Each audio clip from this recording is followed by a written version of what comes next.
what I like to deep dive is like your childhood prior to Muay Thai and all that. Who were you as a child? Who, like, were you, how'd you grow up and all that? I grew up in quite a rough area. I'm a bit of a little bastard, to be honest. I grew up in quite a rough area. So I was naughty, but I wasn't getting into that much deep trouble. But I was being a little bit mischievous and hanging around with the wrong kids and stuff like that. To be fair, I used to play a lot of football, soccer for you guys. I used to play up until a quite high level, from being like 8 years old up until I was like 17. I was still when I was 17, I was already UK number one, but I was also playing football at quite a high level as well. So I was juggling the two still.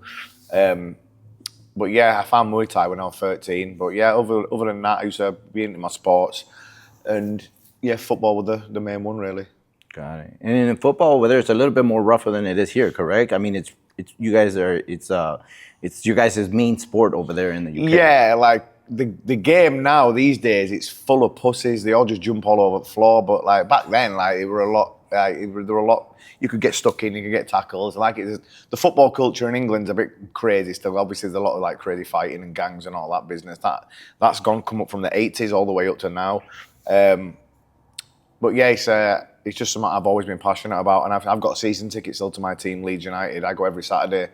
If I don't have seminars, I'll be there every Saturday watching them play and stuff like that. Nice. And what is exactly the hooligans that they call? What exactly is that? So most teams will have a group of hooligans. Like the Leeds group hooligans is called the Leeds Service Crew, and they're the ones who will go to every game and they'll fight. And you know what? I know quite a lot of them, and they're all quite lovely guys. So I don't get why they still run around. Most of them are like in the 40s and 50s now, so I have no idea why they're running around acting like teenagers still. But it's just that culture, and it's just bred into them, I think. But outside of that, they're all lovely people, and like I say, I've known quite a lot of them for a long time, and they are nice guys. And like there's teams like Millwall and West Ham and all that, and sometimes it gets a little bit out of hand, but a lot of time it's just like they come, they'll fight, they'll go back home. It's like, yeah, it's just like part of the culture. It's ridiculous. But is that their thing, like just to go and kind of pick fights with the opposite team? Pretty much, yeah. That's pretty much like, I don't even know if they watch the game or not. I don't even know. But yeah, it's like that again. He's been around since the 80s, and it's just sort of like it's cracked down a lot now because the police have got a lot tougher on it, and there's a lot harsher prison sentences for fighting at football games and stuff like that now. Whereas in the 80s, you could get away with almost anything.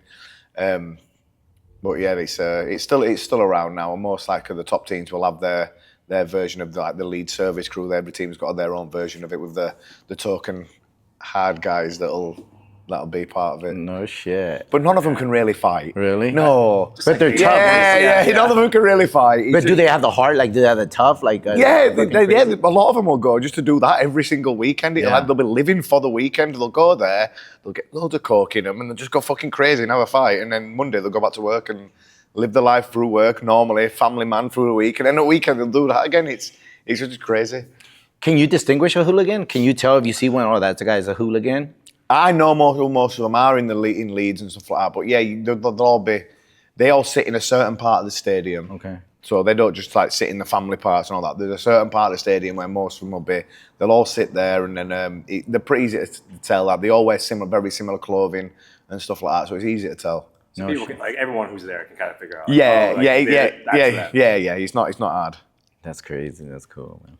I'm curious. Did like the football kicks and like Muay Thai kicks ever did it like when you were doing both? Like was it ever like, oh man, this is helping me with Muay Thai kicks? That's probably why I'm so good at kicking legs. And it probably is because it's very similar how you kick a football, how you kick somebody's leg. Yeah. And the first time I ever stopped someone with leg kicks, I was 15, and obviously that's when I was like playing football at my highest level when I was like 15 and 16. So yeah, I reckon it probably helped me out a lot. Yeah. So it's also helping me fast twitch muscles and stuff as well, because I was so fast when I was playing and used to sprints and like the high intensity type stuff. I'm running and having a rest. Like you fight like that, you fight in bursts, don't you? And because I was a centre forward playing up front, I was always doing my fast sprints after the ball, because I was the fastest player on team. So it probably helped with that as well, to be fair. Yeah, for sure. I feel like every time like I've had like a new student like holding passive, and they tell me like, oh, I used to do they say soccer. It's like I used to do soccer, and I have to like brace myself. Like, oh, I know it's gonna be a hard kick. Yeah. No, I think it helped definitely. Do you still play it on your time off? I can't now. I just can't afford to do it because if I injure myself now, which is very likely because I'm old as fuck and I'm falling apart, that if I injure myself doing that, I'll just get so mad with myself because I won't be able to fight, won't be able to teach, won't be able to do seminars, won't be able to train, and it's just not worth it. When I fully retire, I'll probably go back and play a bit of Sunday League football, which is a bit of a, obviously it's a lot lower level and it's a bit of an easier pace and a bit of a slower pace. I might go back and play a little bit of that. But again, it's just like the injuries and stuff now because I used to pick up injuries all the time when I was younger. And if I did that now, then I won't be able to come out here, do my seminar tours, won't be able to fight, won't be able to train. So yeah, it'll be a bit, the risk and the reward aren't quite the same, especially playing at a low level like that where there's actually no reward at all. I don't even be doing it for my own personal fun. I do miss it. Yeah. And I would love to be able to play because a lot of my friends still play. I'd love to be able to play with my friends again because I've not played with them for years. But yeah, it's a bit too risky.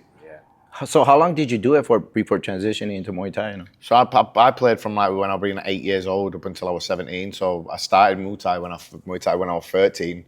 So I would say I was doing them alongside each other for quite a while. Yeah. And it just at some point you just had to decide to just transition all the way to. Yeah. So there were one weekend where Friday I had training for football. Saturday morning, I got rang by my coach. He said, "Do you want to fight tomorrow?" I said, "I've got a trial at Barnsley Football Club, which is a big pro team, on Saturday morning." I said, "I've got a trial." He went, "Are you sure you don't want to fight?" I went, "Oh yeah, bollocks, I'll do it both." So I trialled for the professional team on the Saturday, and then I went and had the fight on the Sunday. So I was doing stuff like that, like for that moment when I was 15. And the guy I fought, he was like a 25-year-old man as well. So I trialled for the pro team, didn't quite make it. Then went and had my fight on the Saturday and I fought a 25-year-old guy and I beat him pretty easy to be fair. But I was doing stuff like that quite regular when I was still playing. Sometimes I would fight on the Saturday, then play football on the Sunday. And like obviously when you're young and you're fresh and you don't pick up any injuries. Yeah. When I fight now, I can't move for 3 weeks. I've just got to lie in a bath of ice for 3 weeks, do you know what I mean? But yeah, I was just doing like crazy stuff like that all the time. But then it was when I had my first international fight. When I was 17, I was still playing at a very good level. It was semi-professional level I was playing at. But I just fought my first, I was UK number, so in the space of 3 months when I was 17, I won the UK number 1 spot. And then I fought my first Thai from Thailand who came over, who had like 150 fights and he got flown into England. And I won the UK number 1 spot, I knocked out the Thai, and then 4 weeks after that, I got asked if I'd go fight in Japan and fight the number 1 guy in Japan. And I flew to Japan and I knocked the number 1 in Japan out as well. And then I was like, this is getting serious now. I'm going to have to like make a choice. And as much as I loved football, I chose this path. I think if I had carried on playing football, I think I could have made it at a decent level. Maybe lower league, Division 2, where you'll still make a good living out of that. But the life that Muay Thai's give me and then all the chances to travel and I wouldn't change that for anything. Yeah. That's crazy. Do you, so you were beating the shit out of grown-ass men as a teenager? Yeah, I had my first pro fight when I was 14. It was a week before my 15th birthday. And I'd fought amateur and I had all pads on and stuff like that and I hated it. And I said to my coach, Richard, I was like, let me just fight pro. I said, because a couple of the older guys in the gym were all fighting pro. I said, I want to fight like them. He said, you can't till you're 16. I said, just lie and say I'm 16. Because I looked old for my age as well. I was similar height to what I am now. My first pro fight was at 130 pounds. My last fight, I only weighed in at 138 pounds. So there's only 8 pounds difference. So I was very similar size to what I am now. And I looked old and I had a bit of a stubble and stuff like that, even though I was 14. So like, I said, just lie and say I'm 16. And then one day he came up to me, Jimmy, went, right, I've been asked if we've got a 16-year-old to fight this kid, professional rules. He's 16. I've said you're 16. And I was 14 at the time. I went, oh, yes, amazing. And when we got to the weigh-in, this kid came in. I looked at him. I thought, he don't look 16. And he got off the scales, walked outside, got in his car and drove off. And you've got to be 18 to drive in England. So I was like, Turns out he was 19. But I knocked him out in first round. And then after that, and it was on quite a big show at the time in the UK, and everyone saw it, and everyone was like, oh, who's this kid? So after that, when everyone saw it, there was no way I could then go back to fighting people my own age. I just had to fight them men, basically. Yeah. The fight after that, I fought a 28-year-old, and then fight after that, I fought like a 25-year-old. And I went my first 29 professional fights unbeaten. But is that how did psychologically? How did that react to you when you were like I that? was just young and cocky, and I had You didn't no give a fear shit? whatsoever. Yeah, I was just not, when you're young and you're cocky and you're not afraid of anything. That's just how I was.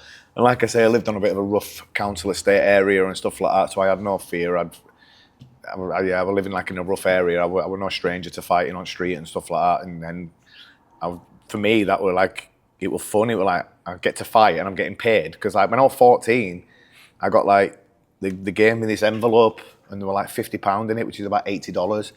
And when you're 14 years old, if someone comes over and gives you $80, you're like, this is the fucking greatest day ever. Yeah. This is the greatest day ever. And I got $80 to knock someone out. So I was like, this is like the greatest thing I've ever known in my life. Do you know what I mean? So at that moment, when that envelope got put in my hands, because I didn't know I was getting paid, because all I wanted to do was just fight without the pads on. I didn't realise that when you only have gloves on and that you get paid for it, I was like, do I get paid for this, Richard? He went, yeah, obviously. I was like, wow. And that was it. I was sold then. That was it. I was like, right, I want to fight every week.